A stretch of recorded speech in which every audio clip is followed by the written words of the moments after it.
what has taken place here is a travesty of justice. We did nothing wrong. I did nothing wrong. Finding former President Donald Trump has committed fraud. I just want to find 11,780 votes.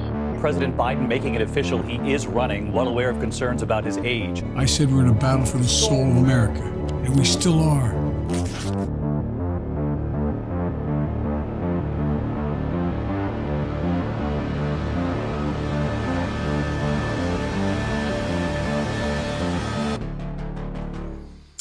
Chaos à la Chambre des représentants.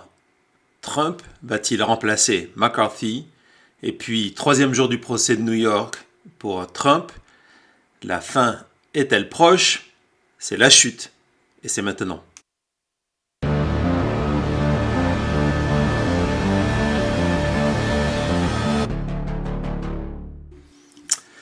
Bonsoir tout le monde, bonjour si vous êtes sur le continent nord-américain et plus particulièrement au Québec. Très heureux de vous retrouver pour ce retour exceptionnel de la chute.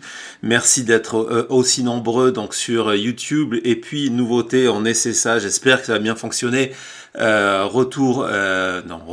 Première aussi diffusion en direct sur X, c'est pour X Twitter, pour remplacer un petit peu nos habituels space. Ça veut pas dire qu'on ne fera plus de space, mais bon, en attendant, on fait ça. Vous avez l'image, pas forcément pour voir ma tête, mais parce que on a beaucoup de choses à vous montrer, des vidéos, des documents, des photos, tout ça. Donc l'intérêt de faire cette émission. Donc avant de vous expliquer très rapidement ce retour de la chute, parce qu'on a une énorme breaking news. L'énorme breaking news, c'est ce qui vient de se passer à New York pour le troisième jour du procès de Trump. Vous savez, il essaie, et ça va être très compliqué, et encore plus aujourd'hui, il essaie de sauver son empire financier et de ne pas tomber sous le coup d'une amende de 250 millions de dollars. Donc on va parler de tout ça. Il vient de quitter New York, de quitter le procès alors qu'il avait annoncé qu'il serait là toute la semaine. Mais la matinée a été rude pour Trump. Je vais vous raconter tout ça. Mais d'abord, 2-3 petits mots sur le retour de la chute. Et en commençant d'abord par vous remercier. Vous remercier pour votre fidélité. Vous remercier pour votre présence de plus en plus importante sur Twitter. Le nombre d'abonnés s'est multiplié d'une manière extrêmement importante ces derniers mois. Vos questions aussi, vos retweets, vos partages, votre intérêt. D'un côté, il faut dire que la campagne, on est à un petit peu moins de 400 jours d'élection, 400. Mais comme vous pouvez le voir, la campagne s'est accélérée. Il y a toute l'actualité judiciaire de Trump. Et donc, c'est pour ça que nous avons décidé de revenir. Nous, c'est toute l'équipe de la chute.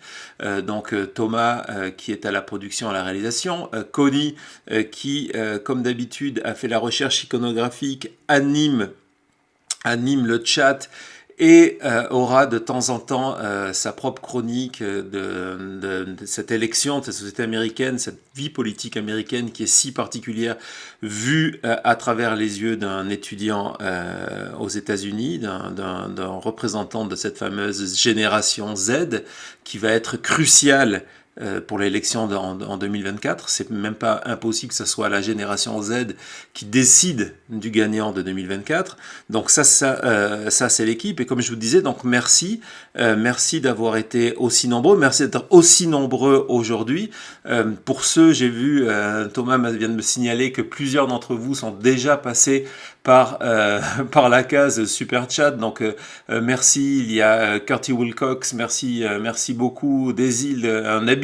Donc c'est vraiment très sympa de retrouver des personnes qu'on avait laissé là il y a 5-6 mois, je ne sais pas quand est-ce remonte la dernière émission. Voilà, donc merci Anne-Lise, merci Delva, merci Pierre, merci Xavier, mon Dieu, vous êtes fous les gens, merci beaucoup Ghislaine encore. Merci Danilou et merci Sylvie, et puis merci à ceux aussi qui ont décidé de soutenir en général mon travail par la page Patreon. Donc comme vous pouvez le voir, nouveau décor, nouveau matériel, et nouveau format aussi. Je vais essayer d'être un petit peu plus court que d'habitude, donc d'essayer de tenir sur 1 heure d'émission, mais par contre de venir plus fréquemment. Ce retour de la chute, et je vais cesser sur ça, ce retour de la chute, c'est un retour qui est plein d'ambition.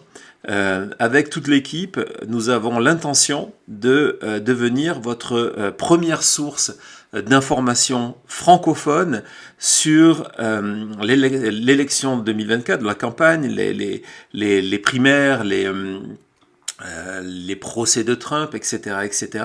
Et donc devenir cette source incontournable qui, plusieurs fois par semaine, sera là pour vous informer, qui sera là aussi pour réagir à des breaking news, comme on va le faire aujourd'hui. Mais l'idée, c'est d'être là de plus en plus souvent à mesure qu'on va s'approcher de l'élection et vraiment de devenir cette source incontournable, de vous proposer des tas de nouvelles rubriques, comme je l'ai annoncé hier à mes abonnés de Patreon. On va vous dévoiler dans les jours qui arrivent le baromètre La Chute. Le baromètre La Chute, c'est un petit peu une recette personnelle de différents outils que j'utilise depuis des années pour pouvoir anticiper, c'est un grand mot, mais pouvoir sentir le climat électoral américain. C'est ce que j'ai utilisé en 2020 lorsque, inquiet, vous êtes arrivé sur mon compte en me disant « Mon Dieu, Trump va gagner » et que je vous ai expliqué jour par jour pourquoi Trump allait perdre. Et donc, en me basant non pas sur les sondages, même s'ils font partie, toute petite part, de ce baromètre La Chute, mais en se basant sur des informations sur le terrain, des données informatiques, des données d'inscription sur les listes électorales, des tas de petites choses qui, mis bout à bout, m'ont permis depuis des années de mieux sentir, je crois, ce qui se passe sur le territoire américain.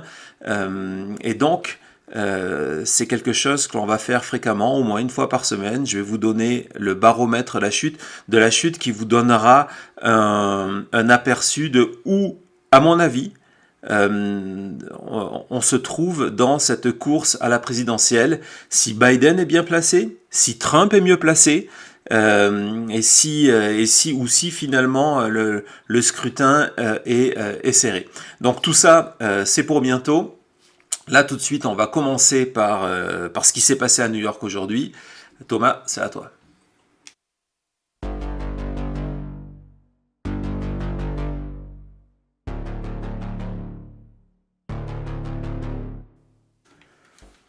Donc, 3e jour du procès de Trump à New York. Donc, pour les retardataires et les nouveaux, et puis parce que c'est toujours bien de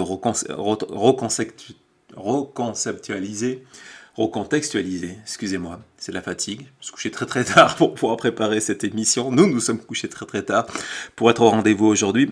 Donc voilà ce qui s'est passé. Il y a 3 ans, la procureure de New York, Laetitia James, a lancé une enquête sur les fraudes qui à l'époque n'étaient pas encore prouvées ni établies, mais les fraudes possibles de l'Empire Trump sur leurs déclarations aux assurances, leurs déclarations fiscales et leurs déclarations aux banques, et avec cette idée de prouver que Trump, ses fils et la Trump Org mentaient depuis des années, une décennie, sur la valorisation de leurs biens pour se retrouver dans une position privilégiée au moment de demander des crédits. L'activité de Trump, il faut le rappeler, ne vit qu'à travers le crédit. C'est le crédit qui permet des acquisitions. C'est aussi le crédit d'ailleurs qui lui permet une partie de son train de vie, parce que Trump, je ne dis pas qu'il est à la rue,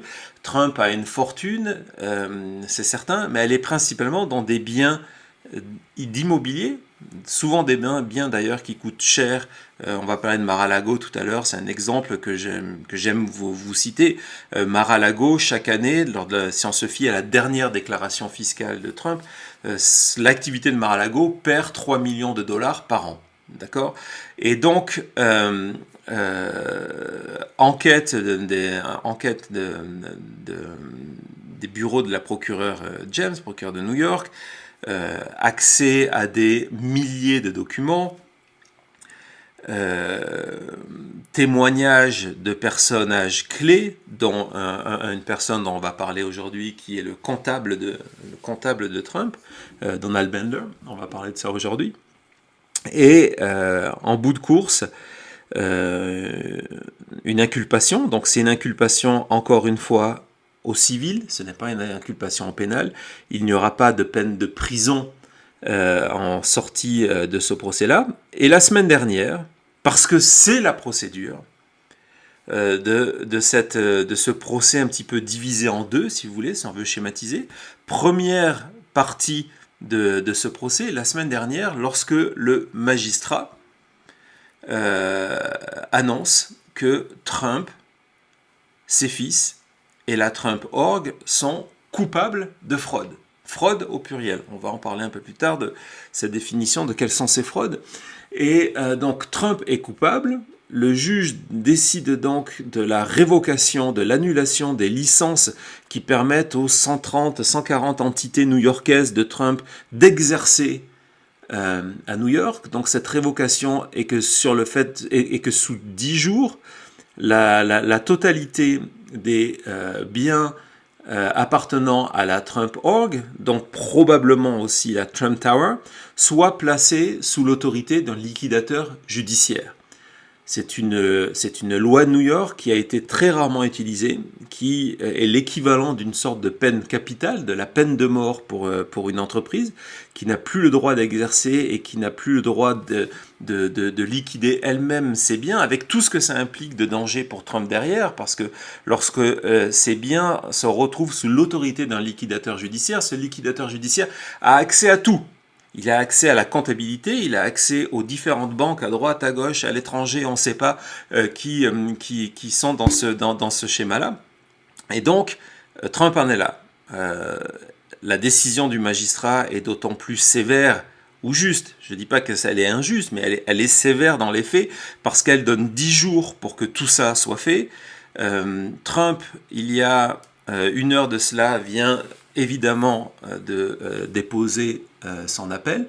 Il lui restait, je pense, plus que 2 jours. Donc, l'appel est normalement suspensif. C'est pas certain non plus. Donc, on va voir comment ça se passe dans les prochaines heures. Donc là, la semaine dernière a été un moment clé parce que elle a établi la culpabilité de Trump pour fraude. Donc ces fraudes, je vous en parlais, c'est pour schématiser, parce que c'est souvent des modèles complexes, ces fraudes, ce sont des surévaluations de ces biens, de la valeur de ces biens, des surévaluations qui vont de 300% à 2800%, qui passent à la fois sur la valeur de ces biens, mais aussi l'importance de ces biens, son fameux triplex à la Trump Tower.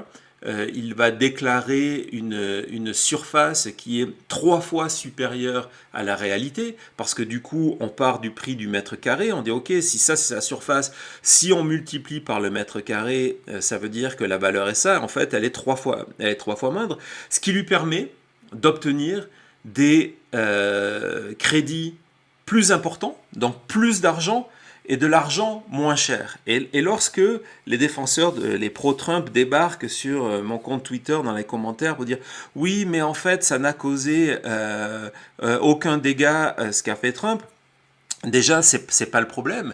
Du moment qu'on ne respecte pas la loi, il y a des lois extrêmement précises sur la nécessité de faire de véritables déclarations, de ne pas surévaluer ses biens, etc. Et d'ailleurs, petite parenthèse pour les habitués, le juge, dans son arrêt de la semaine dernière, un arrêt de 35 pages, précise que bon, si ça avait été une surévaluation de 20%, ça aurait été déjà condamnable parce que ce sont des professionnels de l'immobilier, qu'en tant que professionnels de l'immobilier, ils ne peuvent pas se tromper et ils sont sujets à une espèce de rigueur encore plus importante. Mais là, on parle, je le répète, de surévaluation, de survalorisation de sa fortune de 300% à 2300%. Et donc ça lui a permis d'avoir plus d'argent et surtout de l'argent moins cher. Et donc des victimes, il y en a.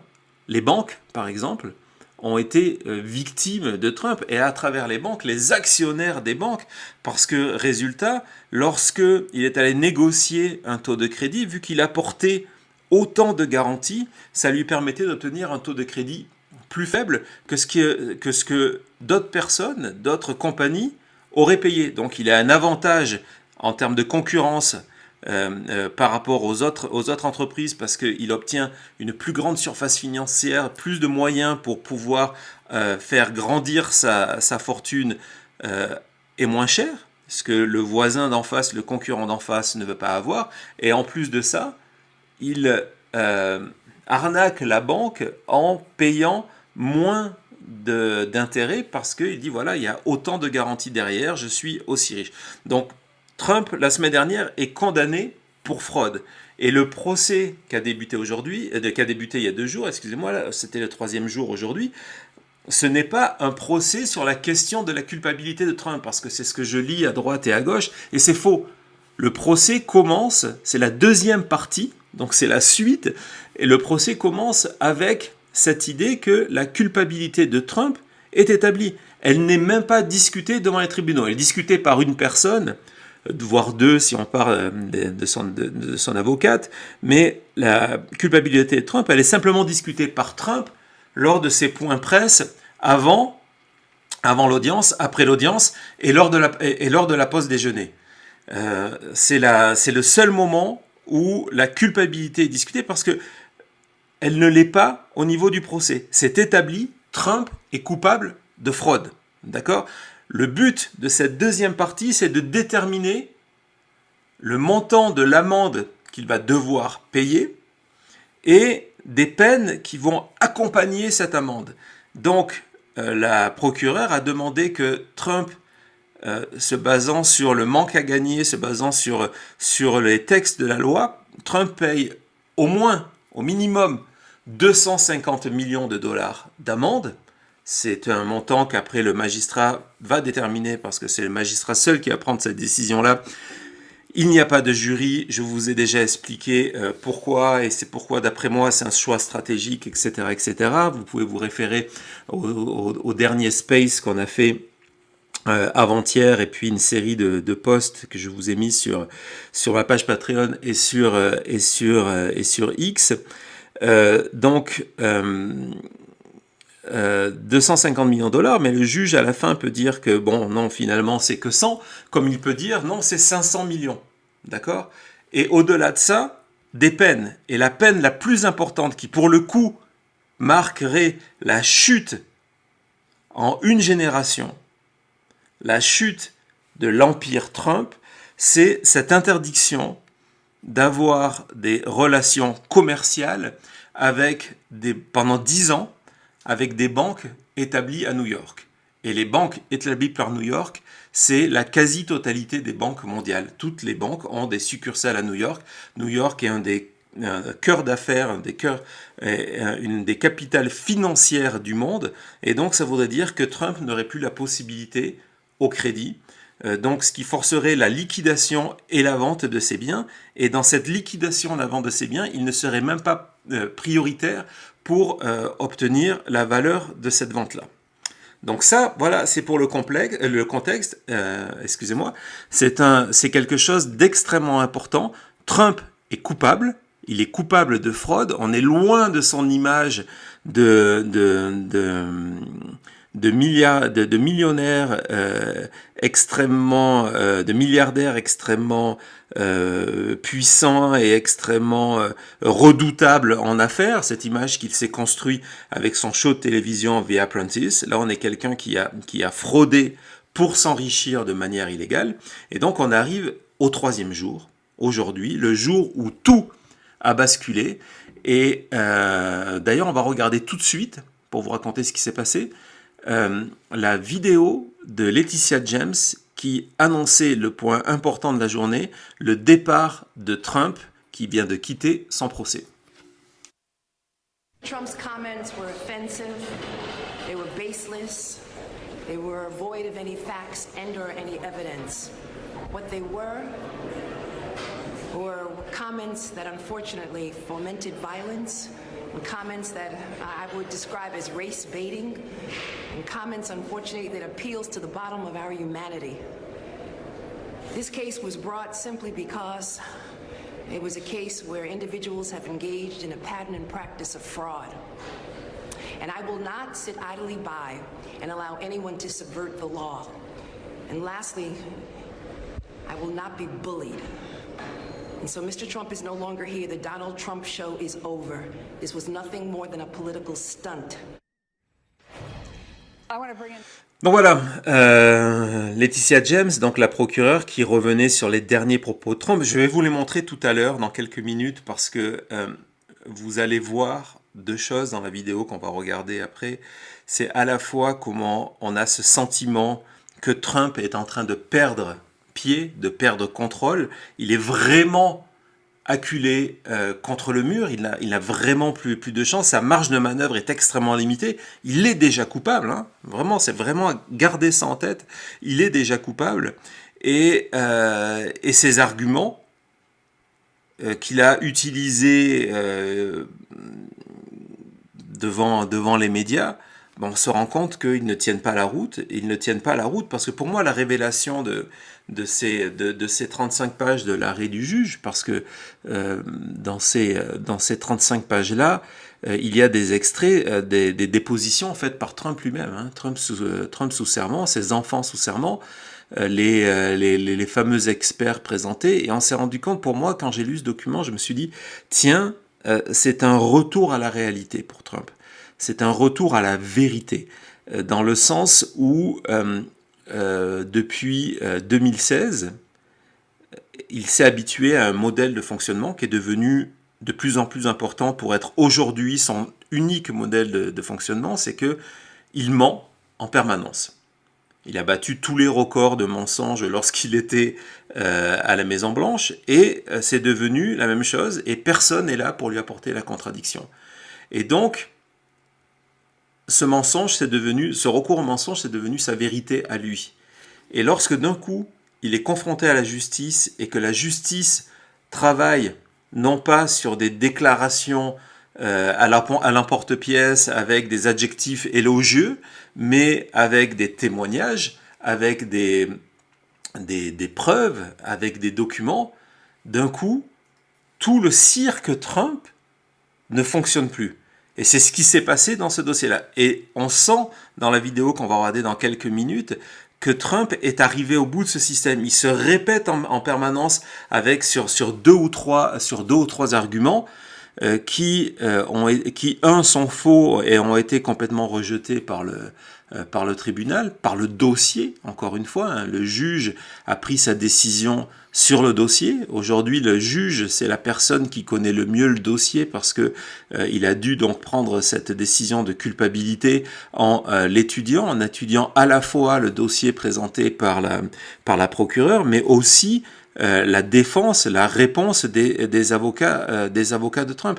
Et donc, il est face à ce mur. Et aujourd'hui, ça a été l'accumulation de ça. Ça a été une journée qui a très mal commencé pour Trump.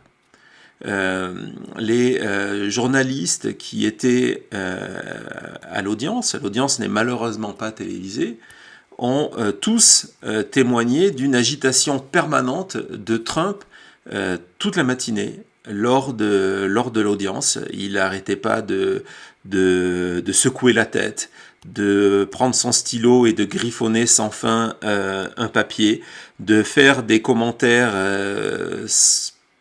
sans que le juge puisse officiellement les entendre à chaque fois que le juge parlait. Et pourquoi ?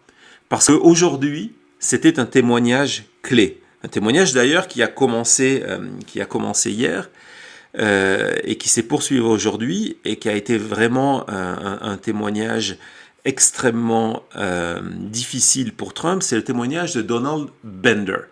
Donald Bender, c'est un des meilleurs comptables des États-Unis qui travaillait pour Trump, pas au sein de la Trump Organization, mais au sein d'un cabinet de comptables indépendants peut-être le plus prestigieux de New York, moi en tout cas pas loin, qui s'appelle Mazars. Et ce cabinet, et il faut le savoir parce que c'est un élément à charge contre Trump, en 2022, officiellement, ils ont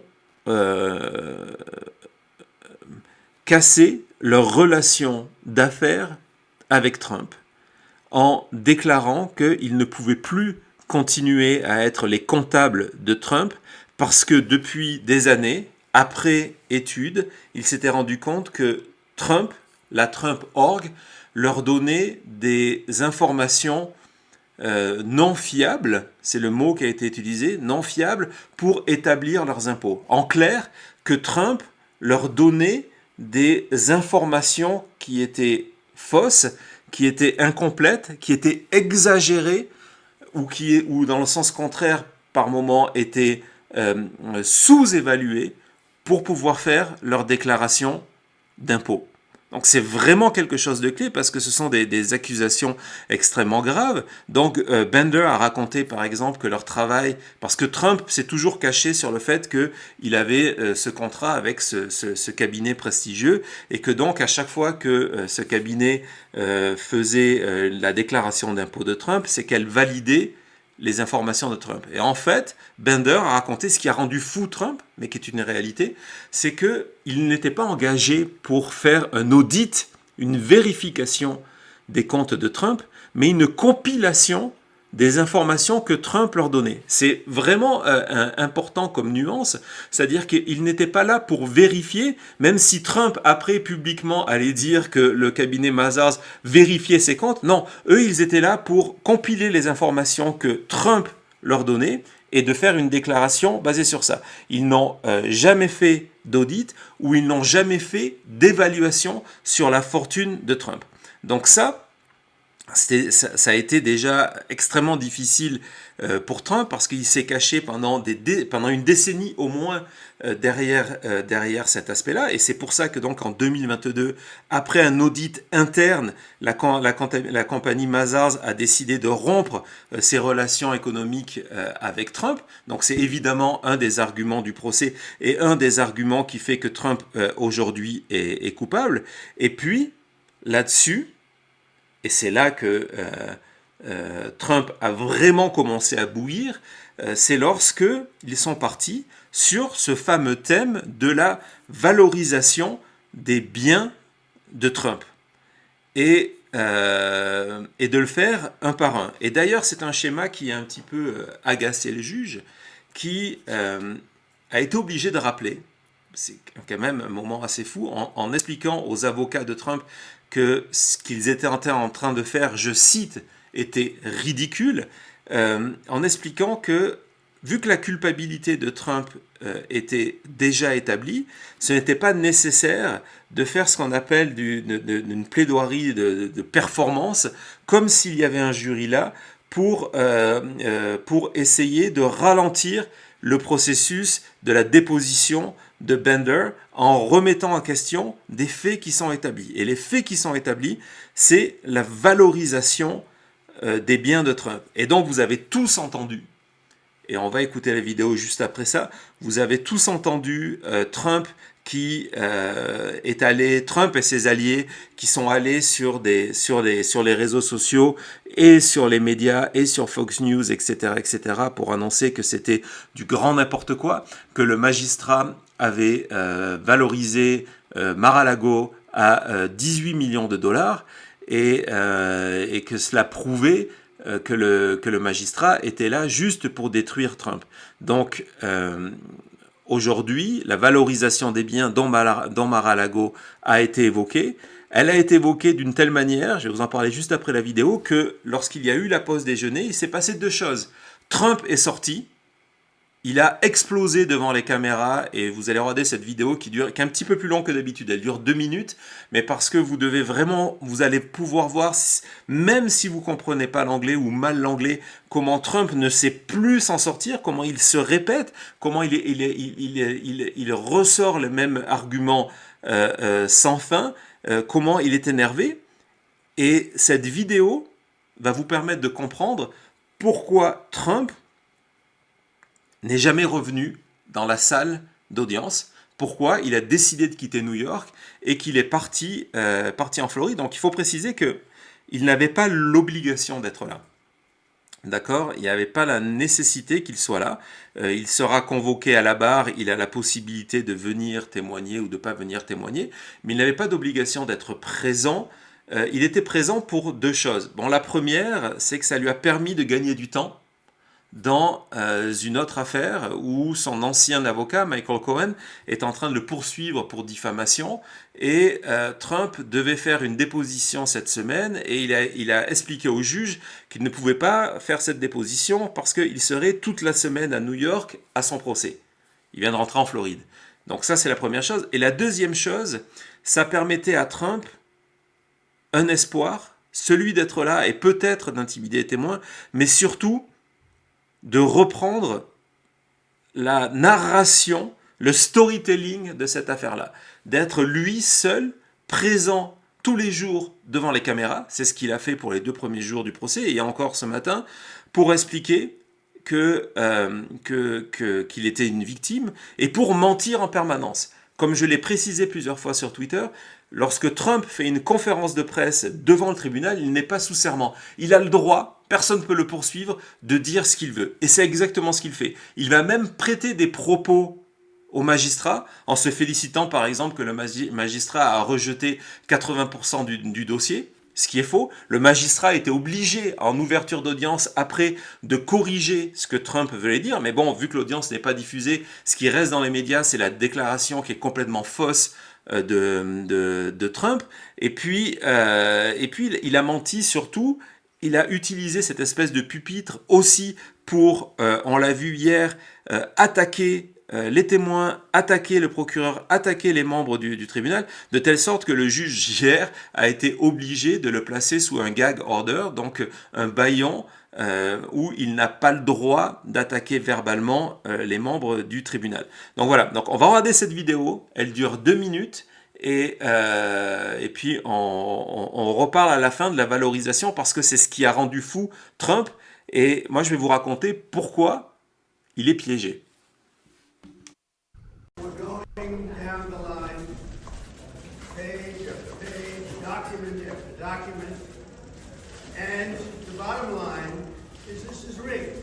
Because the judge knows whatever he's going to do. He said that Mar-a-Lago was worth $18 million, and it's worth $1.5 billion or thereabouts. And he said it was worth $18 billion. So they defrauded us because he called me a fraud. He called me a fraud, and he values Mar-a-Lago at $18 million. And you can't do that. It's worth probably 50 to 100 times more than that. And our corrupt attorney general, she's totally corrupt. She just wanted the publicity to run for governor, and then she failed running for governor. She had practically nothing in terms of vote. But she went after Trump because she was running for governor. That's the only reason. But she got the judge to value Mar-a-Lago for $18 million, when the smallest house in Palm Beach is probably worth $50 million. And this is the biggest, the best anywhere in the country. There's nothing like it. So they put it down at $18 million, and they said, I overvalued it because we had it valued at a much lower number than it's worth. And by the way, my financial documents are valued much less than my actual value, which nobody even knows. But the financial documents that I gave to the bank are much less than my actual net worth. So therefore, I gave them to the bank. They can't be a fraud because I gave them lower numbers. I'm probably one of the only people ever to seek a loan. I didn't even need the loan because you see the kind of cash I have. I didn't even need loans. Maybe you don't do a deal or two. But I have a lot of cash, a lot of everything. You know, a lot of people are very surprised at how successful this is. You saw it today with the kind of cash I have and the kind of success we've had. But I'm a private company. I was never going to reveal this kind of stuff, but now it comes out. Ouais, le son de la vidéo était assez faible. Ce n'est pas lié à nous, c'est la manière dont ça a été filmé. Et puis ça nous permettait enfin d'avoir cette espèce de plan large de Trump et de montrer que c'est aussi le champion du monde de l'accordéon invisible. Hein. Vous avez vu, il est très doué. C'est le meilleur, comme dans tout ce qu'il fait. Et d'ailleurs, il y a eu pas mal de commentaires sur Twitter là-dessus et dans le chat, en nous expliquant il nous a expliqué la taille de son poisson, etc., etc. Mais bon, trêve de plaisanterie, c'est un moment important pour Trump parce que pendant 2 minutes, en fait, il répète la même chose, le même mensonge sur la valeur de Mar-a-Lago parce qu'il sait que dans la logique collective, c'est un point qui marche. Donc Trump raconte que le juge a valorisé Mar-a-Lago à 18 millions de dollars, alors que dans la réalité, ça vaut 1,5 milliard. Pour ceux qui suivent le procès depuis 3 jours, il a commencé à parler d'une valorisation autour de 600 millions. Le soir même, c'est devenu 1 milliard. Et aujourd'hui, on est à 1,5 milliard. Donc chaque jour, Mar-a-Lago a pris 500 millions. On ne sait pas comment, mais c'est un argument qui porte. Parce qu'effectivement, lorsqu'on voit les photos, Thomas vous en a montré plusieurs, les photos de Mar-a-Lago, les vues aériennes, Palm Beach, Floride, au bord de la mer, lorsqu'on connaît la valeur de l'immobilier, y compris à Montréal, y compris à Paris, y compris à Bruxelles.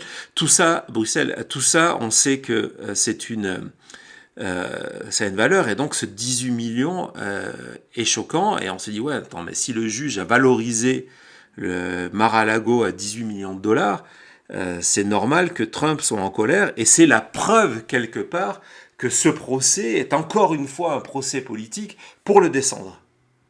D'accord ? Et bon, dans la réalité, parce que ça c'est la version que vous vend Trump, et qui est reprise en masse par les médias sociaux, mais aussi c'est scandaleux par les médias, et je parle ici de médias francophones, qui, par manque de sérieux, manque de travail, se transforment involontairement en chambre d'écho de fake news, d'accord ? Parce qu'on m'a envoyé, moi ça me rend fou, des articles français qui reprenaient mot à mot les arguments de Trump, sans les remettre en question, alors qu'il y avait une chose extrêmement facile à faire, mais qui nécessitait un petit peu de travail, c'était d'aller lire les 35 pages de l'arrêt du magistrat pour savoir d'où venait ce chiffre de 18 millions.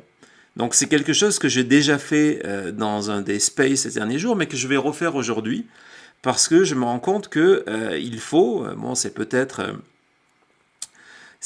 une goutte d'eau dans le désert, mais il faut repréciser les choses. D'abord, premier niveau du mensonge de Trump, c'est que c'est le juge qui a valorisé Mar-a-Lago.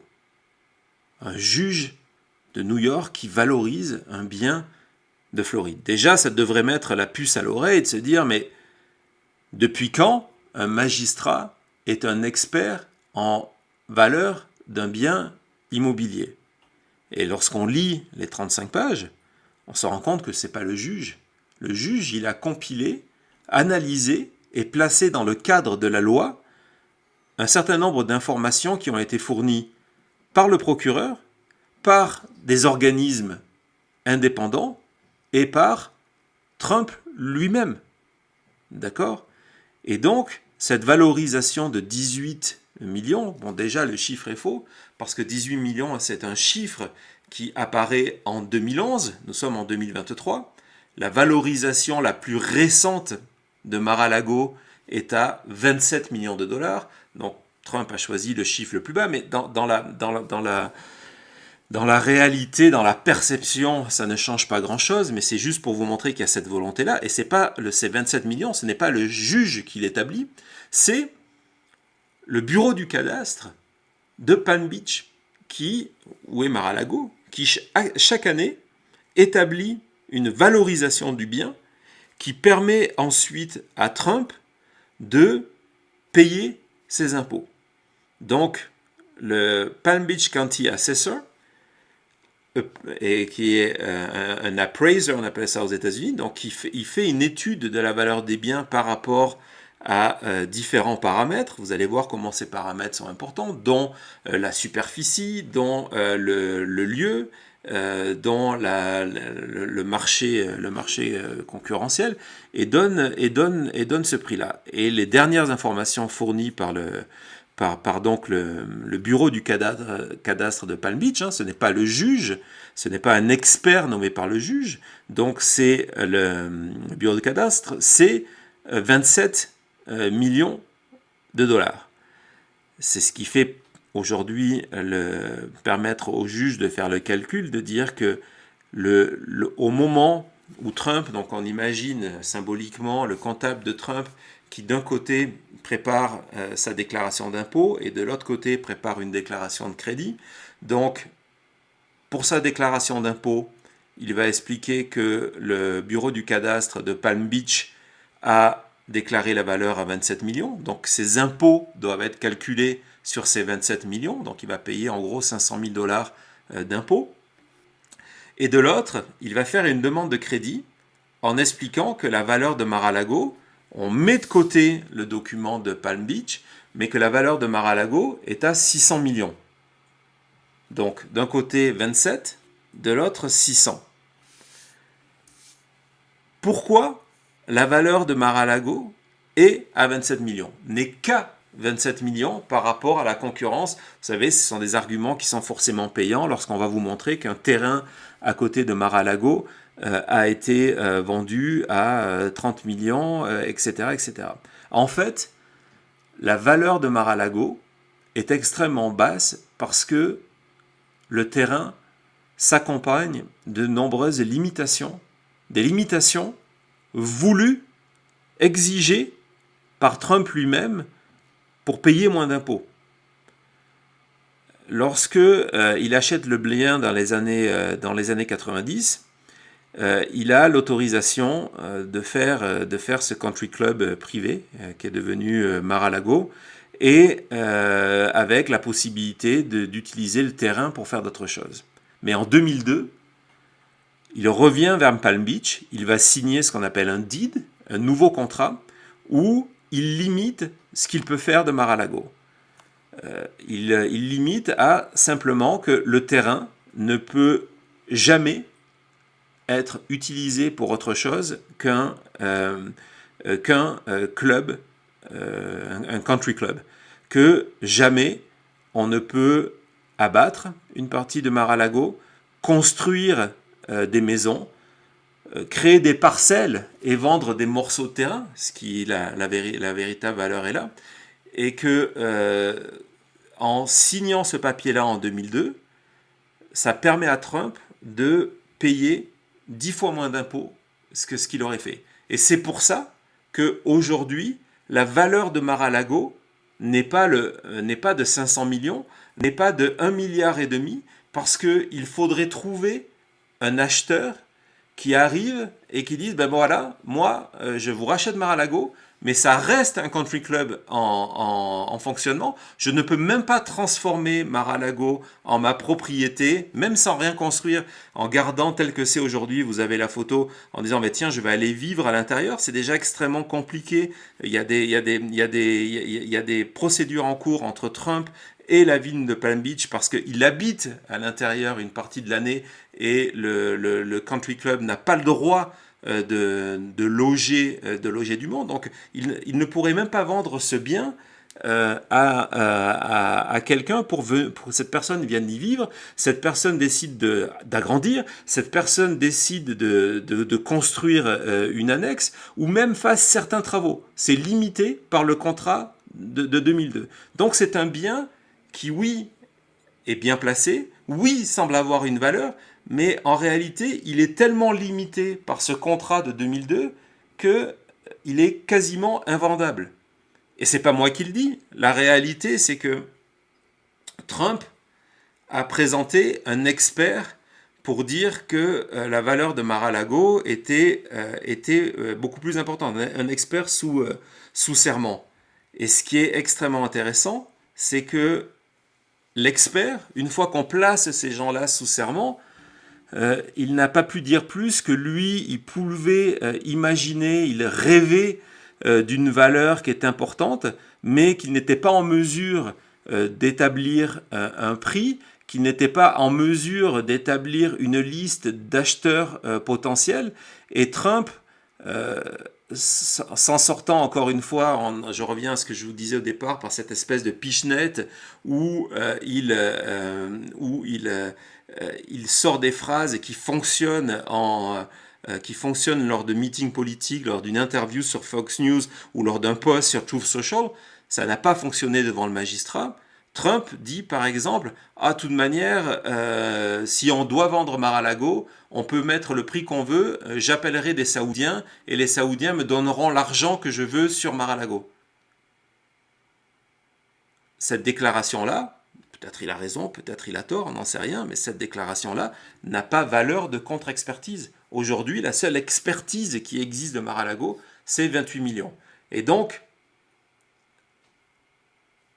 Trump ne peut pas sortir de ça. Et aujourd'hui, ce matin, ce qui s'est passé au tribunal à New York, c'est cette espèce de choc frontal avec les faits. Trump était assis là, le juge venait d'expliquer aux avocats que leur stratégie était complètement ridicule, et d'un autre côté, il y avait Donald Bender, le comptable, qui faisait le tour des valorisations des biens en se basant sur des preuves, sur les documents. Et Trump n'a pas de réponse à ça. La seule réponse qu'il a, c'est à l'extérieur. Et c'est pour ça qu'il est parti. Qu'est-ce que ça veut dire sur la suite pour conclure sur cette affaire-là ? Déjà, je sais que je me répète un petit peu comme Trump, mais la culpabilité, elle est établie et ça ne changera pas. Aujourd'hui, le seul espoir de Trump, et il est minime, le seul espoir de Trump, c'est que finalement, toutes les décisions qui vont être prises partent en appel et qu'il gagne en appel. Mais lorsqu'on connaît la force du dossier, ça va être extrêmement difficile pour lui. Et si demain, ou dans une semaine, il est condamné ou dans 2 ou 3 semaines, on va voir combien de temps va durer ce procès, s'il est condamné à payer 250 millions de dollars, si il est condamné à ne plus faire d'activité économique avec New York, l'appel n'est pas garanti d'être suspensif. La procédure que va ordonner le juge va sûrement commencer en parallèle de cet appel de Trump. Donc, la réalité, et c'est pour ça que Trump est parti, et c'est pour ça que Trump était autant en colère ces derniers jours, c'est qu'il est complètement impuissant. Et ce n'est pas la présidence, imaginons qu'il gagne en 2024, ou si ce n'est pas lui qui gagne, c'est un allié à lui, un candidat républicain, je ne sais pas qui gagne. La présidence n'offre pas la possibilité de gracier, d'annuler une décision de New York. Donc oui, aujourd'hui, nous n'avons jamais été aussi proches de la fin de l'empire financier de Trump, ce qu'on pourrait appeler sa chute.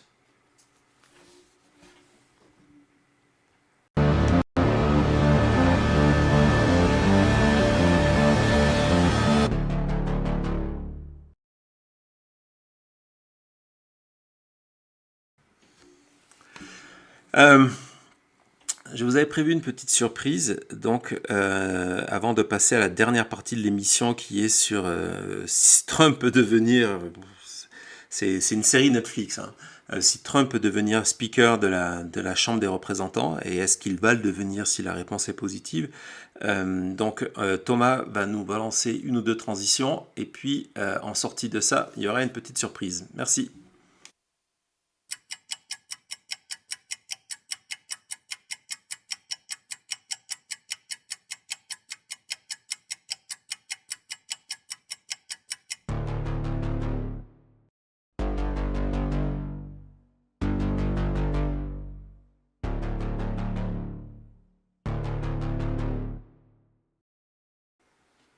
Bonsoir à tous, ça me fait vraiment plaisir de vous retrouver.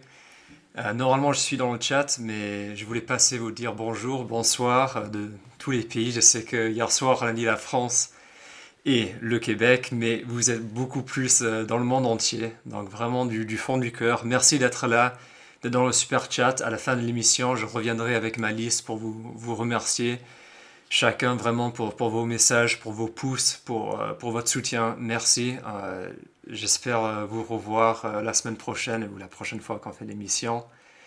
Et je ne sais pas combien de temps durera cette petite surprise, mais on sera là pour relire les super chats. Je vois que là, il y a Claude qui vient nous faire un petit merci. Donc merci Claude, merci Maxime, merci... oh purée, c'est loin, désolé. Dom Nul, Monsieur John Seco, Laurent, Michel, Emmanuel, Olivier, Sylvie et Danilou. Donc merci à tous. Je sais qu'il y a beaucoup qui sont passés par là, sur Twitter, de partout. Merci, merci, merci. Et je vous redonne William au plus vite.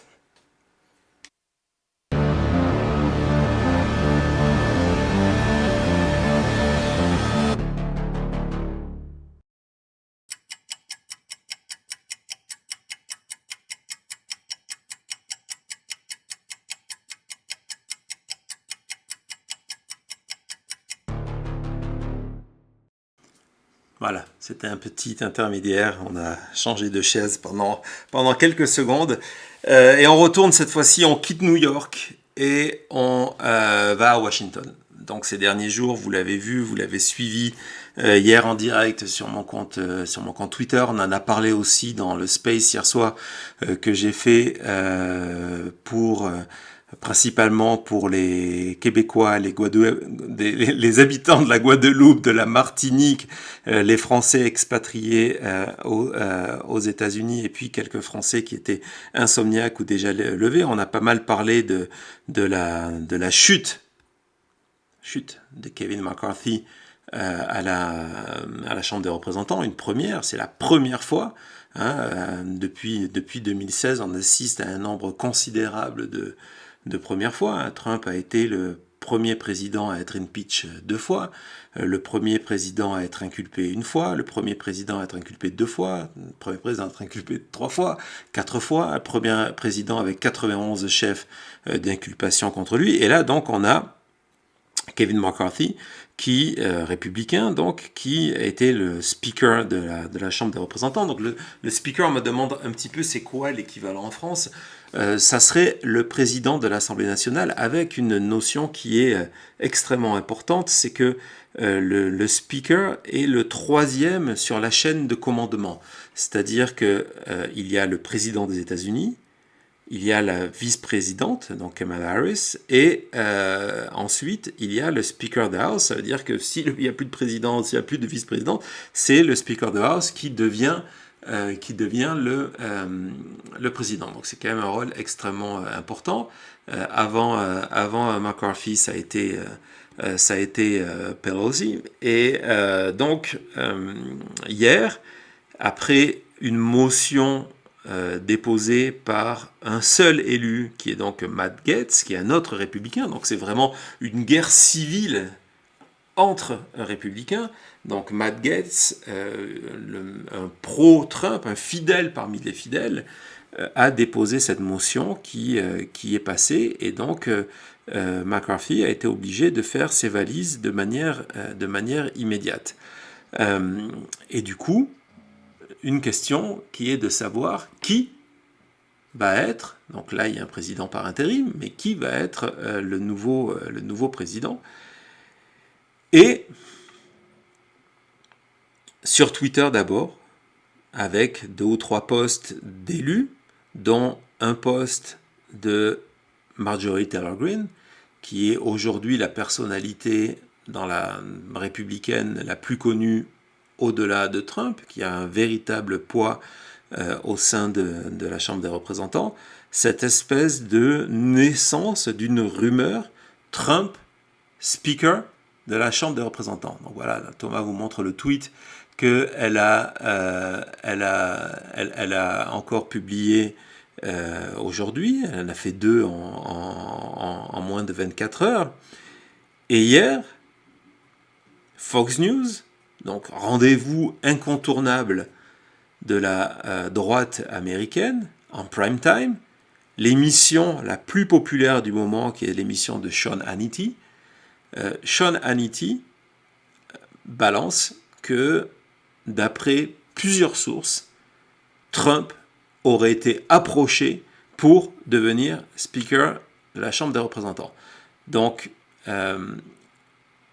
on a une vidéo à vous montrer, mais en fait, on va la garder pour un peu plus tard parce que ça va me permettre de parler d'un autre des candidats et comment tous ces gens-là sont à la merci et aux ordres de la volonté de Trump. Et donc, quand hier soir, cette rumeur a commencé à prendre du poids, vous avez été plusieurs à venir me demander sur Twitter si Trump pouvait devenir président de la Chambre des représentants. En réalité, oui. Encore une fois, c'est quelque chose, ça a été une constante que je vous ai expliqué lors des efforts de Trump pour rester au pouvoir en 2020, qui ont culminé avec le 6 janvier 2021, c'est que la Constitution américaine a prévu énormément de choses, mais pas prévu quelqu'un comme Trump. On le voit encore aujourd'hui où Trump peut être déclaré coupable dans 4 affaires au pénal. Il peut être coupable de 91 chefs d'accusation. Il n'est pas encore, les procès n'ont pas encore eu lieu, mais il pourrait être condamné à de la prison. Et depuis sa cellule, il aurait le droit de continuer sa campagne et d'être élu. Théorie, hein, tout ça c'est de la théorie. Mais en tout cas, c'est possible parce que la Constitution n'a pas prévu tout ça. Et pour la Chambre des représentants, la Constitution n'a pas limité le cadre de qui pouvait devenir Speaker. Ce qui veut dire que n'importe qui peut être nommé Speaker of the House. Il y a eu d'ailleurs, avant que le nom de Trump sorte, il y avait une autre rumeur sur les réseaux sociaux qui viennent de l'autre camp, qui vient plutôt de la gauche, qui était de dire, mais pourquoi pas prendre Liz Cheney, qui serait une sacrée revanche pour elle, qui aujourd'hui n'occupe plus de fonction politique. Elle a été battue à plate couture par une candidate soutenue par Trump. Elle n'a même pas pu passer le cadre des primaires parce que Trump avait décidé de lui faire payer le fait qu'elle avait été à la tête du comité d'enquête sur le 6 janvier. Et donc, à un moment, la rumeur, on s'est dit, bah tiens, si les démocrates, vu que la majorité est extrêmement étroite, il y a 5 voix d'écart entre les républicains et les démocrates, il y a eu du monde qui s'est dit sur Twitter, bah tiens, si Liz Cheney, la totalité des démocrates vote pour elle, et que 5-6 républicains modérés, parce qu'il y en a encore, heureusement, républicains modérés votent pour elle, résultat, Liz Cheney peut devenir Speaker of the House. Ça ne se passera pas. Et donc, c'est dans la même logique que la candidature de Trump a été faite, en disant, voilà, il n'y a aucune loi qui interdit Trump, même s'il n'est pas élu, de devenir Speaker of the House. Et il y a plein d'avantages. L'avantage pour lui, ça serait que s'il se présente, c'est certain qu'il n'y a aucun républicain qui osera voter contre lui. Donc s'il décidait de devenir Speaker of the House, il serait élu.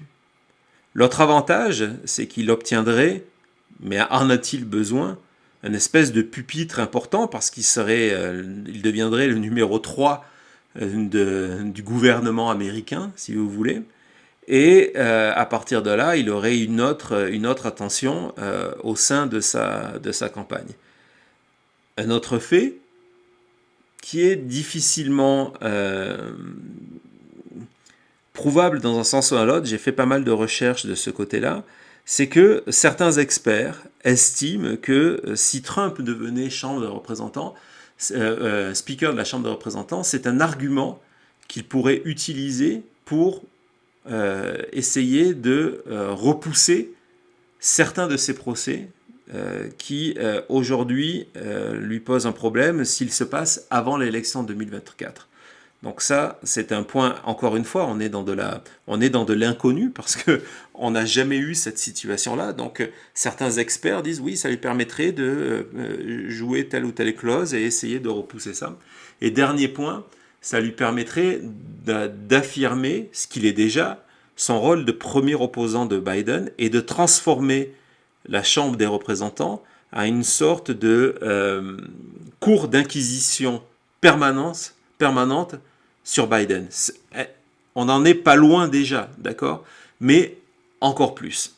Donc ça, c'est en théorie, et ce sont les arguments qui aujourd'hui font rêver certaines personnes dans le camp MAGA. La réalité, c'est que, je ne pense pas que Trump va le faire encore. On n'est jamais au bout de nos surprises parce que ça, c'est pas un boulot intéressant pour lui. Ça l'oblige d'être à Washington. Il préfère avoir sa liberté de jouer 3 jours par semaine au golf, d'aller faire un meeting de temps en temps et de ramasser les fonds de ses supporters qui lui permettent d'aller faire ses avocats.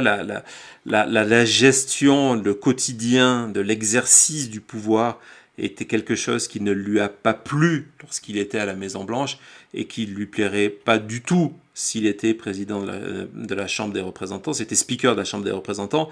Et au-delà de ça, cette espèce de tribune qu'on pense que un tel rôle lui donnerait, dans la réalité, il l'a déjà. Il n'a pas besoin d'aller à la Chambre des représentants pour qu'on parle de lui, pour se retrouver devant les médias. Et puis la réalité, c'est que si la Constitution n'a rien prévu, il y a un petit texte qui existe, qui fait que un candidat à la position de speaker ne peut pas l'être si il est inculpé de au moins 2 chefs d'accusation. On en a 91 pour Trump, donc 2 chefs d'accusation, et s'il est des chefs d'accusation qui peuvent comprendre des peines de prison supérieures à 1 an. Ce texte-là, ce n'est pas le règlement intérieur de la Chambre des représentants, ce n'est pas la Constitution, mais c'est un texte qui a été passé par les républicains sur les règles de fonctionnement de leur propre groupe. Ce qui veut dire que s'ils voulaient faire venir Trump, ils seraient obligés de voter l'annulation de ce texte-là, ce qui, en termes d'image publique, vous allez me dire, vu ce qui s'est passé ces dernières semaines, l'image publique des républicains en ce moment est extrêmement basse, mais en tout cas viendrait encore plus donner des arguments pour les électeurs indépendants, pour cette partie modérée du Parti républicain, d'aller regarder ailleurs. Donc c'est toutes ces raisons mis bout à bout, la réponse est oui, il peut, mais non, je pense qu'il ne le fera pas. Ce qui veut dire donc, si ce n'est pas Trump, qui ça peut être? Alors je vais vous parler du candidat de la droite dite modérée, qui est un élu de Louisiane, qui est Scalise. Scalise, ce qui est intéressant, c'est que c'est le candidat modéré et lui-même s'est décrit comme un David Duke sans le bagage. David Duke, c'est le plus haut responsable du Ku Klux Klan aux États-Unis. C'est quelqu'un qui a fait 15 mois de prison pour fraude fiscale. Et c'est quelqu'un qui, aujourd'hui, est un symbole au niveau des suprémacistes blancs. Et donc, Scalise s'est déclaré qu'il était l'équivalent d'un David Duke. Donc, il est extrêmement conservateur, c'est le cas de le dire. Et c'est le candidat modéré, donc extrêmement conservateur, avec cette influence du sud américain, donc vraiment cette politique qui est proche du mouvement MAGA sans être le mouvement MAGA. Et donc il a déclaré son intention d'être candidat. Bon, il y a des questions sur sa santé, il a eu un cancer qu'il a traité de manière agressive pour essayer s'en sortir le plus rapidement. Donc il y avait une question, est-ce qu'il pourrait être en état d'être candidat? Apparemment il est. Et face à lui, un représentant de la branche MAGA, qui est Jim Jordan. Et Jim Jordan, vous le connaissez parce qu'il a toujours ce même look de j'enlève ma veste de costume et je suis en chemise-cravate.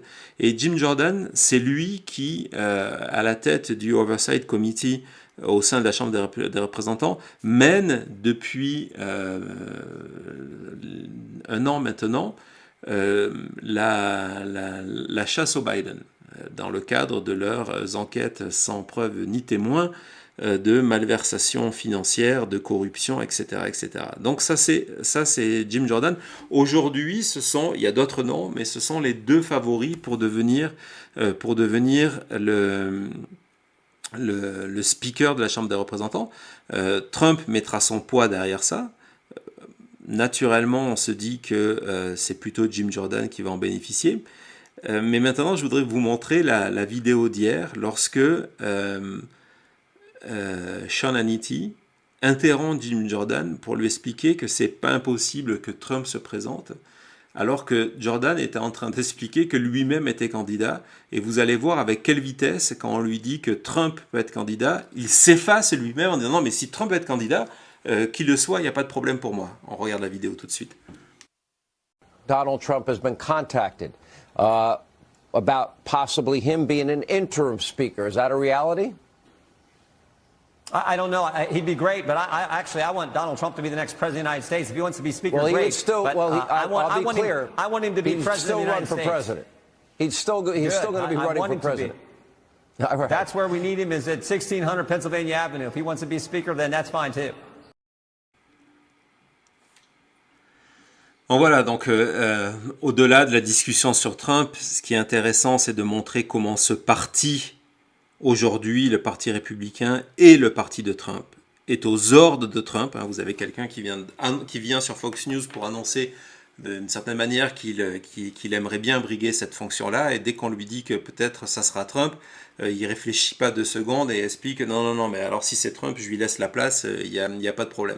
Donc au-delà des intérêts politiques, il y a des véritables questions qui se posent, des questions graves, importantes autour de la Chambre des représentants. C'est que dans la semaine dernière, c'est une des raisons de la chute de McCarthy, le Congrès, donc Chambre des représentants plus le Sénat, a voté ce qu'on appelle le CR45. Le CR45, c'est de financer le gouvernement américain pendant 45 jours pour laisser le temps aux élus de discuter du budget, donc pour éviter le shutdown. Et la réalité, c'est que aujourd'hui, il ne reste plus que 44 jours aux élus américains dans les 2 chambres pour trouver un accord budgétaire. Et au niveau de la Chambre des représentants, il n'y a plus de speaker, il n'y a plus de débat. Il va falloir attendre encore peut-être 1 semaine pour que cette élection ait lieu, pour qu'enfin on retrouve à la gestion du pays. Parce que c'est ça le plus troublant aujourd'hui, c'est que depuis 2 semaines, entre la fameuse audition d'enquête de destitution sur Biden et les débats sur le shutdown et ce qui vient se passer, c'est que les élus, les représentants, ne s'occupent plus du fonctionnement du pays. Ils s'occupent de gagner des points, de s'éliminer entre eux, de essayer de jouer pour la galerie pour pouvoir après utiliser ça pour des levées de fonds ou pour leur candidature en 2024. Il y a beaucoup de ces élus-là qui seront à nouveau candidats en 2024, et pendant ce temps, il ne se passe rien. Et c'est clair que Jim Jordan, si Jim Jordan est élu par exemple, il a expliqué que lui renégocierait le shutdown, donc le budget américain, et que il refuserait par exemple qu'il y ait un nouveau plan d'aide pour l'Ukraine.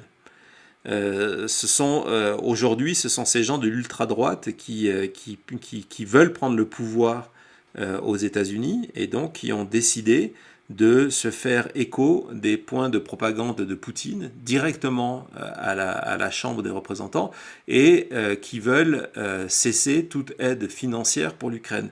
Donc ce sont des enjeux au-delà du côté politique, ce sont des enjeux qui sont extrêmement importants et Trump souhaitait, c'est pour ça que McCarthy a été viré parce qu'il ne s'est pas plié à la volonté de Trump. Trump souhaitait, il l'a dit, il a écrit plusieurs fois, que le shutdown arrive et que l'Amérique se retrouve en défaut de paiement. Trump a besoin de cette crise morale, politique, économique pour pouvoir prospérer. La crise est le carburant qui permet à Trump d'exister et peut-être d'espérer une victoire en 2024.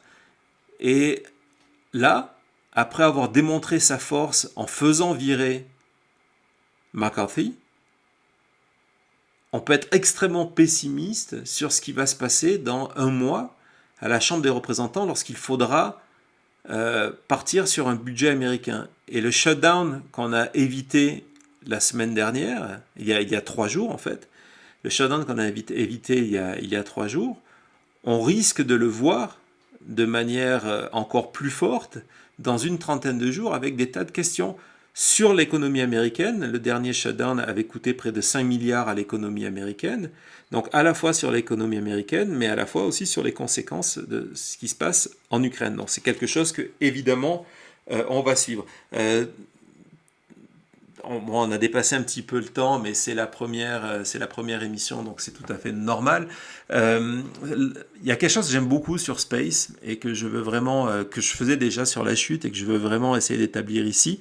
On va essayer de trouver une manière de vous avoir en direct, de manière audio, pendant l'émission, c'est de répondre à quelques-unes de vos questions. Donc, juste pour vous montrer que c'est vraiment notre intention, Thomas, tu peux nous en mettre une ou deux, s'il te plaît. Donc voilà, Benter, plus Trump passe du temps dans les tribunaux, plus il est populaire chez les républicains. Pensez-vous qu'il peut y avoir un basculement de l'opinion un jour, notamment en cas de condamnation? C'est un point important parce qu'il est partiellement faux. Je compte faire une émission dessus parce que je me rends compte qu'il y a une espèce de croyance généralisée que les procès ont aidé Trump, ont sauvé Trump qui était à la dérive. Et vous allez voir que finalement, c'est beaucoup plus complexe que ça. Alors c'est clair qu'aujourd'hui, Trump est dans les sondages, mais est-ce qu'il est dans les sondages en avance parce qu'il a les procès ou parce que sa concurrence s'est éliminée? Il y a une courbe qui est intéressante, c'est qu'on se rend compte lorsqu'il a commencé à attaquer DeSantis, d'un coup, une partie de son électorat qui s'était rapatrié sur DeSantis est revenue vers lui. Et donc, son avance a augmenté un petit peu grâce au procès à ce moment-là, mais principalement parce que ses concurrents se sont effondrés. Donc, est-ce qu'il va y avoir un basculement de l'opinion un jour? Au niveau de sa base, jamais. On en revient à ce que Trump disait lui-même, hein, c'est une véritable déclaration, qu'il pouvait abattre quelqu'un en plein milieu de la plus grande artère de New York et que par rapport pour son électorat, il serait toujours innocent. Donc ça c'est une réalité, mais sa base, c'est quelque chose que j'ai répété des dizaines de fois, bien avant qu'on se rapproche en termes de campagne, sa base aujourd'hui n'est pas suffisante pour gagner une élection générale. Elle est suffisante pour l'amener à la victoire au niveau des primaires, parce que ce sont des gens qui sont extrêmement bien organisés, qui sont extrêmement motivés, qui depuis 2020 entendent en permanence ce discours que l'élection, donc leur victoire leur a été volée, hein, d'où l'importance en permanence que Trump met à dire que voilà, même si tous les faits prouvent le contraire, et même s'il est poursuivi pour son propre rôle dans cet aspect-là, il continue à clamer que l'élection a été truquée. C'est parce que ça motive ses troupes. Ses troupes sont extrêmement motivées, elles suivent la campagne. Si l'élection avait lieu demain, elles seraient les premières à aller voter. Donc ces gens-là vont lui permettre de gagner les primaires, sauf s'il y a un retournement de dernière minute pour des raisons de santé, par exemple, ce genre de choses. On n'en est pas là. Mais ce n'est pas suffisant pour gagner l'élection présidentielle. Et cette accumulation de procès, mais je vous donnerai des chiffres, on en reparlera dans le détail, fait qu'il y a un fossé qui se creuse entre Trump, une partie des républicains modérés, indépendants, et les électeurs indépendants. N'oubliez pas une chose, le premier parti des États-Unis, ce n'est pas le Parti démocrate, ce n'est pas le Parti républicain, c'est le Parti des indépendants. Est-ce qu'on a une autre question, Thomas ? Est-ce que le Parti républicain puisse se déchirer au point de créer une véritable scission ? En théorie, oui, on est en train de le voir. Hier, après la disqualification de McCarthy, il y a eu des propos extrêmement violents au sein du même parti, avec une volonté, par exemple, de créer un mouvement pour virer Gates. Et donc Gates, qui était à l'origine du renvoi de McCarthy, donc l'idée de le mettre en dehors du groupe et de le sortir de toutes les commissions parlementaires dans lequel il est. Donc il y a une véritable tension. Mais la scission, je pense que les États-Unis est un système où il y a deux partis dominants, le Parti démocrate et le Parti républicain, et un candidat pour être élu a besoin de ces grosses machines-là qui ont des fonds presque illimités. La campagne présidentielle va coûter plus d'1 milliard de dollars. Donc ils ont besoin de ces grosses machines non seulement pour l'argent, mais aussi pour leur capacité d'organisation sur le terrain, dans les États. Les États-Unis est un grand pays. Et donc, je ne pense pas qu'il y ait des scissions. Il y aura, comme on l'a vu quand c'était l'époque du Tea Party ou avec MAGA, des différentes sensibilités, voire groupes, parce que au niveau de la Chambre des représentants, les élus sont organisés par des groupes, ce qu'on appelle des caucus, qui leur permettent de se retrouver avec des affinités propres. Donc, par exemple, tous les MAGA sont dans le même groupe, où on retrouve Gates, on retrouve Marjorie Taylor Greene, où on retrouve Boebert, ce genre de personnes-là, mais je ne pense pas qu'il y ait une scission, non. Une dernière question, allez. Les médias locaux, Vegas, Nevada par exemple, même polarisation que sur les grands médias ou différents. En fait, les médias locaux parlent très peu de l'élection actuellement et leur position politique dépend très souvent de leurs propriétaires. C'est encore plus flagrant que certains journaux en France. Je vais vous parler de Vegas, une ville, donc la chute est en direct de Las Vegas, hein, d'accord. J'habite dans le Nevada, ce qui va être très intéressant cette année parce que le Nevada est un de ces États clés, un swing state. Donc on va être vraiment au cœur de la campagne et c'est pour ça que j'espère que Cody va nous apporter des images de l'extérieur de ce qui se passe à UNLV. Donc l'université va devenir vraiment une cible importante de cette campagne parce qu'encore une fois, la génération Z, Generation Z, est au cœur du futur résultat de l'élection de 2024, donc, et encore plus au Nevada. Et donc, par exemple, on a un énorme quotidien qui est le Las Vegas Review Journal. Le Las Vegas Review Journal a été très longtemps la propriété d'un groupe qui appartenait à Adelson. Adelson, ça a été, il est décédé maintenant, ça a été pendant des années, c'est une personnalité d'extrême droite, propriétaire d'un casino, le Venetian, et qui était le premier bailleur de fonds du Parti républicain et entre autres le premier bailleur de fonds de Donald Trump. Donc ses opinions politiques rejaillissaient dans le journal qui traitait tout toute l'actualité nationale, sauf lorsqu'il s'agissait de reproduire des dépêches qui venaient d'Associated Press, donc l'équivalent américain de l'AFP. Mais sinon, tout ce qui était titre de une éditorial était à chaque fois pro-Trump.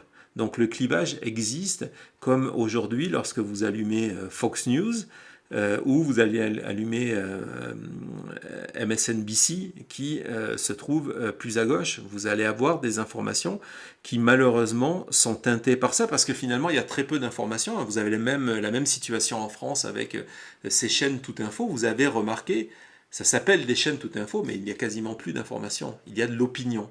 L'opinion coûte moins cher et l'opinion crée du buzz. Donc au lieu d'envoyer des journalistes sur le terrain, filmer des reportages qui vont vous instruire, qui vont vous éclairer, qui vont vous donner la complexité d'une situation, on met du monde en plateau avec des opinions établies, des couleurs politiques extrêmement fortes, on crée du clash, on crée du buzz, tout ça, ça coûte moins cher et ça marche. C'est le modèle Fox News et c'est le modèle aujourd'hui de l'information aux États-Unis et de l'information en France. Bon voilà. Merci beaucoup. C'était le retour de la chute. On se revoit très vite d'ici la fin de la semaine, c'est certain. On n'a pas encore décidé du calendrier. On essaye plusieurs jours par rapport à nos emplois du temps à toutes et à tous. J'ai dit à toutes parce que nous allons avoir aussi, on va vous en parler dans les prochains jours, une nouvelle community manager qui va s'occuper de gérer un petit peu tout ça sur les réseaux sociaux, d'être présente dans le chat lorsque Cody sera à l'université. Mais on va essayer de se retrouver très très vite. En attendant, je continue d'être présent, vous le savez, sur X Twitter. On va faire, il y aura encore des spaces. Je continue à poster pour ceux qui sont abonnés sur Patreon. Là aussi, on vous prépare quelque chose de complètement plus ambitieux et encore plus intéressant qui va vous placer au cœur de la communauté de la chute, y compris dans les coulisses de la chute, dans les décisions de la chute, etc., etc. On vous parle de ça très bientôt. Merci encore une fois de votre fidélité. Comme je vous l'ai dit plusieurs fois dans les spaces, si vous avez décidé de parler autour de vous de l'émission, n'hésitez pas à RT les liens de l'émission. L'algorithme de Musk limite la visibilité des tweets qui ont un lien vers une source extérieure. Donc voilà, donc je compte sur vous. Merci beaucoup. À très vite. C'était La Chute.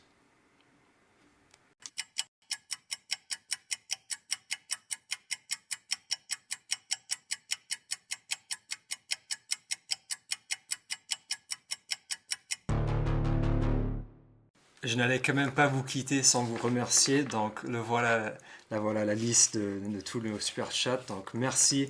On commence avec Kurt qui est passé, Annelise, Désil, Delva, Xavier, Ghislaine, Danilou, Sylvie, Olivier, Emmanuel, Michel, Laurent, Monsieur John Kenzo, Domnul, Maxime, Claude, Lucia, Lou, Robert, Olivier, Vincent, Bruno, Benter, Alna, Flore, Antonine. J'espère que j'ai raté personne. Merci beaucoup. Oh, je suis vraiment décoiffé. Désolé. J'étais à fond dans le chat. Je sais que j'ai raté beaucoup de vos messages. Je m'excuse. Vous étiez tellement nombreux. On a dépassé les 600, donc 3 fois notre record. Et pour les pouces aussi, on est à plus de 300. Notre record était de 121. Donc merci. Je vais essayer de répondre à tous vos messages. Et oui, donc merci Thomas, si tu peux nous quitter.